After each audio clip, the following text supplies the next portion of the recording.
Hello বন্ধুরা, তোমাদের জন্য অত্যন্ত একটি খুশির খবর এবং অত্যন্ত একটি গুরুত্বপূর্ণ আপডেট উঠে এসছে।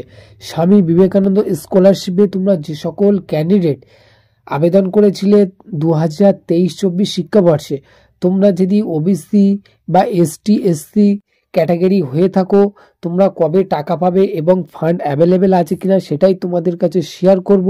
এবং মূল বিষয় যাওয়ার আগে তোমাদের কাছে আর কিছু কথা শেয়ার করি। স্বামী বিবেকানন্দ স্কলারশিপে নামেও পরিচিত বিকাশ ভবন বৃত্তি পশ্চিমবঙ্গের শিক্ষার্থীদের জন্য তাদের স্কুল ক্লাস 11-12, ইউজি কলেজ এবং বিশ্ববিদ্যালয়ের উচ্চ শিক্ষার জন্য আর্থিক সহায়তা পাওয়ার একটি মর্যাদাপূর্ণ সুযোগ। এবং উভয় ফ্রেশ এবং পুনর্নবীকরণ অ্যাপ্লিকেশনের জন্য আবেদন প্রক্রিয়া আছে 24-25 বছর, অর্থাৎ 24-25 শিক্ষাবর্ষে 20 নভেম্বর থেকে শুরু হয়েছে এই আবেদন। এবং পশ্চিমবঙ্গের সমস্ত ছাত্রছাত্রীদের জন্য সমস্ত সাধারণ এবং পেশাগত কোর্সের জন্য আলাদা আলাদা ক্যাটাগরি ওয়াইজ তোমরা আবেদন করতে পারবে।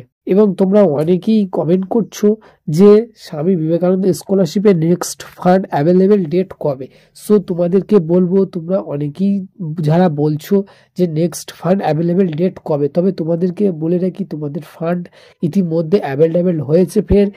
তবে তোমাদেরকে আরেকটা কথা জানা দরকার, তোমাদের স্বামী বিবেকানন্দ স্কলারশিপের যে ওয়েবসাইট আছে, ওয়েবসাইটে কিছু ত্রুটির জন্য তোমরা হয়তো এখনো কিছু কিছু স্টুডেন্ট টাকা পাওনি এবং তোমাদের এই নেক্সট ফান্ড ইতিমধ্যে অ্যাভেলেবেল হয়ে গেছে। তোমাদের ওয়েবসাইটে যে প্রবলেম ছিল সেটা ইতিমধ্যে সলভ হয়ে গেছে। বিকাশ ভবন তরফ থেকে যে আপডেট আমাদের কাছে এসছে এবং সর্বশেষ আমাদের কাছে যে আপডেট এসছে সেটাই তোমাদের কাছে শেয়ার করলাম। কাজেই ভালো লাগলে অবশ্যই বন্ধুদের কাছে শেয়ার করবে।